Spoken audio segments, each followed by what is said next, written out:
on my final, if I remember correctly. But it's passing, right? You had to get a 2.5 or higher. People didn't. In fact, the highest grade in our class was a 3.6. So what does that tell you? So it's a hard thing. But I realized that, you know what? I'm not as smart as these motherfuckers, right? I'm just not.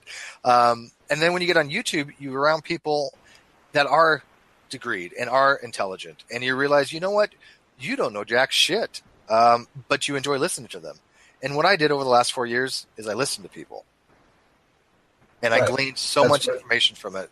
And then I would go validate it on my own. I would go look at Google Books and go read things. If a friend of mine would tell me, hey, in philosophy, this is like this. Okay, I would read this thing 7 or 8 times before I kind of understood it.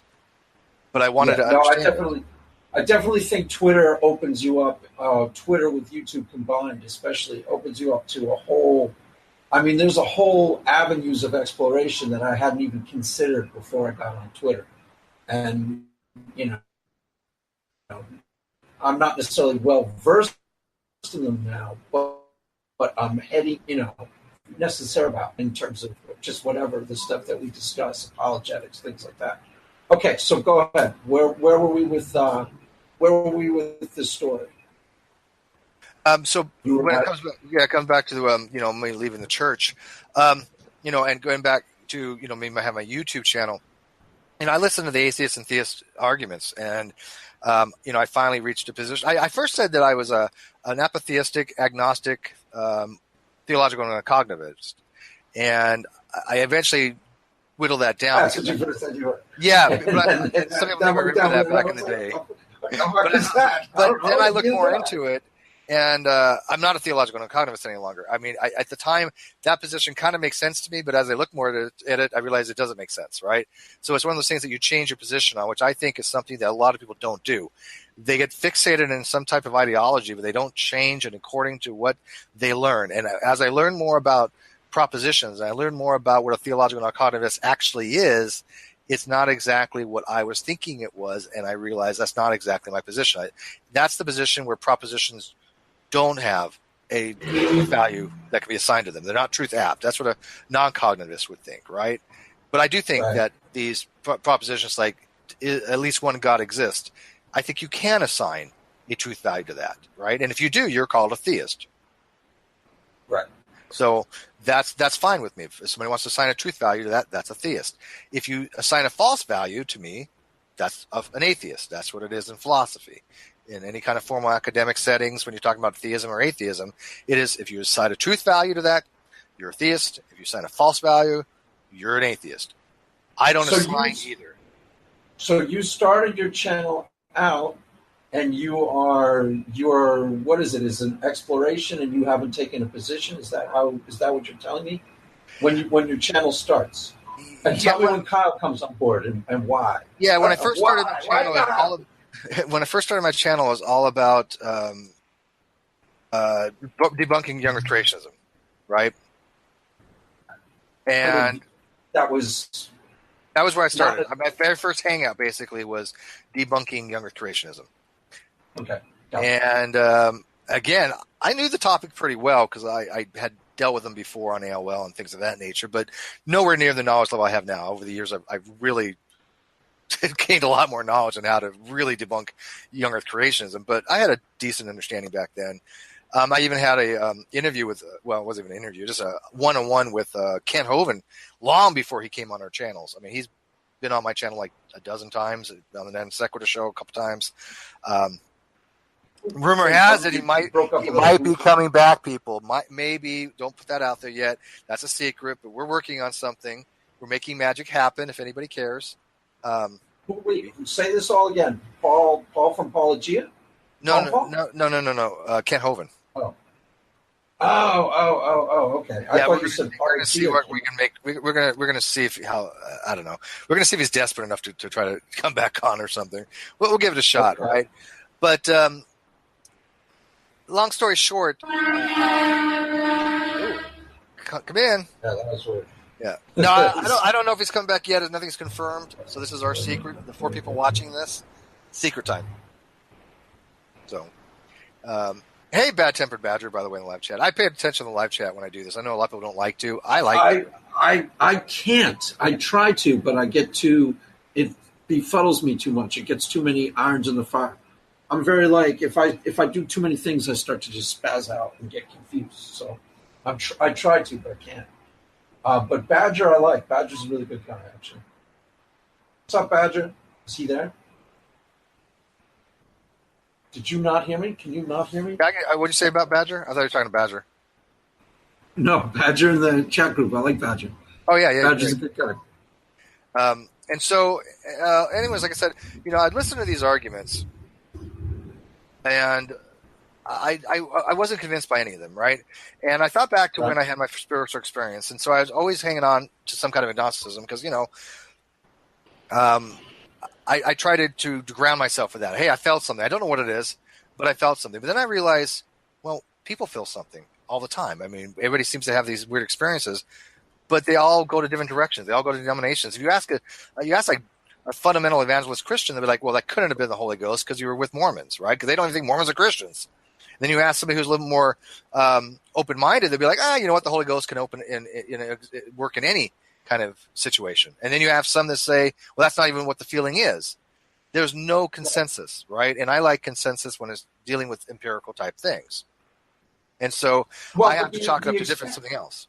I don't know. I still don't have a full explanation for it, but not having explanation does not mean that it had to be the Holy Ghost because I have no way to relate it to that. Matter of fact, my position was if God wanted me to have that experience and it be the Holy Ghost, he should have made it in a way that I couldn't even doubt it, right? I mean, you couldn't even second guess it because I had somebody else try to tell me what it was, right? I didn't discover it on my own.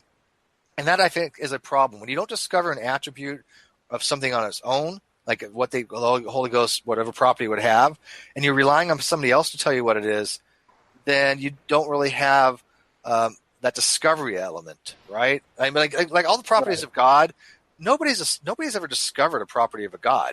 It's all been delivered to us by other people, right? I mean, think about this. Everything we know about a deity, the deity you believe in, has been told to you by humans. They've assigned characteristics that they wanted that deity to have. And that's why so many people have written for the Bible, but that's why you find so many different types of versions of what the God is. God's hateful, God's loving, God's good, he's not good, he's bad, he's this. Anything you want to find, it's there, right? Because you had so many people writing. And so looking back, I go, okay, what is my actual position? I am kind of apathetic, and that when I mean apathetic, I don't really care so much about the existential nature of if there's a deity or not. That's not why I go to YouTube. I like the dialogue. I like the argumentation. I like that. I like the organic conversations, and I like people having good arguments, whether they're on one side or the other. And I am pretty fair. Most people probably tell you, ones that actually bother to listen to what I have to say, I'm pretty fair in my application of being critical across the board. I don't play tribalism. I don't capitulate to any particular group because they happen to disagree with me. No, I do my own thing. And sometimes I get shit for it. It happens, right? But I'm not going to stop being that way because that teaches me how to grow. Because over the last 4 years, 4 years ago, dude, you would have thought I was a philosophical idiot. I was. I mean, I was the kind of person out there going, philosophy has no use. It's, a bunch of guys sitting around smoking cigars, drinking single malt scotch. That's it. And then I realized after a friend of mine who has a PhD in philosophy kept kicking my ass that maybe I should. Just 4 years ago. Just 4 years ago, yeah. I've never taken a single philosophical course in my life. I took all science courses. I took biology. I took intro to astronomy kind of courses. I love the sciences, but I didn't bother with taking any philosophy courses. Everything I learned about philosophy, I've learned on my own. But in that brief of a time, because I would have thought that you were at least a layperson in philosophy, going all the way back to your 20s at least. Oh no, 4 years, man. Wow. Okay, you know what that reminds me of? I don't know if you listened to. I had a chat with Renee. Do you probably know Scott Clifton? Yeah, right? Of course I know Scott Clifton. Yeah, theoretical bullshit. Do you know him? Theoretical bullshit he's known by. So, yes. Yes. For a while, I was friends with him last year before he became, right before he won his Emmy. And then I was chat with him a lot on Twitter. And now I immediately, just from my interactions with him and from watching his channel, I was convinced without asking him that he had a PhD in philosophy. He's a high school dropout. Yeah, so no, he was totally. Yeah. He has no formal education on philosophy. It blew when he told me that. I freaked out on Twitter. I think it freaked him out because I was like, "What the fuck?" I just want to show you that you don't need. I am a very big fan of people that go out and get an education. I mean, I am in awe when somebody says they're a PhD. My mouth hangs open. Right? I am actually intimidated still to this day. And how many dozens and dozens and dozens of PhDs did I talk to? A lot. And I'm still to this day just amazed when I get a chance to talk to them, especially when, like the other day, I was talking to a Dr. Kroon, who's an astrophysicist, and we were just shooting the shit like on Horizon. There's a Horizon problem, and we're talking about cosmic inflation and all this other shit. It was just like, I'm talking to an astrophysicist about this stuff. This is great, right? Never would have happened years ago, right? It's only because of the great debate community and YouTube that I got lucky enough to meet people that have, gone that far in their education, and I applaud that. I don't ever want to be held to that level because I didn't get to that. Probably also. What's that? So what's going to interact with what's going on is a bit of an organic process because you're on these debates all the time, which sharpens your mind, and then you're dealing with high-level people at least some of the time. You mentioned Ken Hovind. Okay, he's not the highest level, but then you're dealing with PhD people. So it's sharpening your intellect, and it's at least teaching you the language. And once you know the language, that's half the battle. If you can talk the talk when it comes to philosophy, and people know you're not just talking shit, a lot of times it starts to sound really informative or really.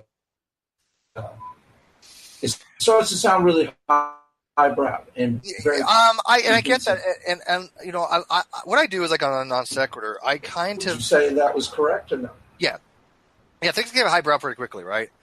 But I try to bring things down to a very normal level, like I would have understood back before, I got into like reading about philosophy and stuff, or any other topic. Science too. Like I have a decent ability to listen to somebody who knows science really well, and kind of parse it out to be able to explain it to the average person.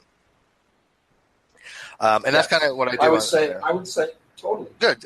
I would say totally. Those conversations and your live chats on the after shows, the conversation go into too esoteric, and a while it'll spill over and tend to listen to the same one, where it just gets too theoretical. But for the most part, you guys, both of you actually, and Kyle too, do a really good job of grounding it back, bringing it back down to the, to where the audience, you're not going to lose people in the audience, right?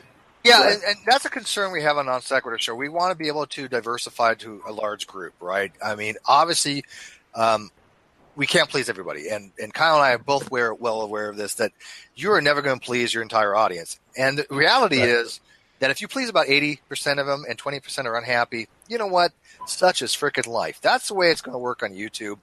And that's not across the board, but I mean, a single video, one person may say, I hate that video, but I love the next one, right? So as long as they're having videos they do watch, it's going to equal out, right? But like the videos that I like, people don't really have an affinity for. Matter of fact, Kyle's and I's favorite videos are not our top videos, believe it or not. Right? What are your guys' favorite videos? I like videos like, I got to tell you, like I love the coin videos, like with Nick, the numismatist.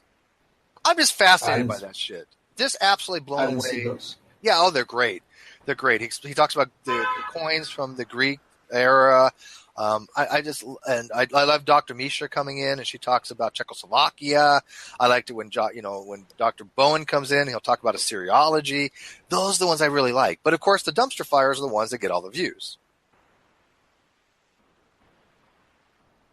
Right. So like this is the way it is. Aaron Rod, that type of thing. Yeah, and I love Aaron too. Yeah, I mean, Aaron I absolutely adore. And he's a great guest, fantastic guest. Those do get a lot of hits, right? But the dumpster fires are not the ones that people are going to take away something educational-wise, right? Something edifying.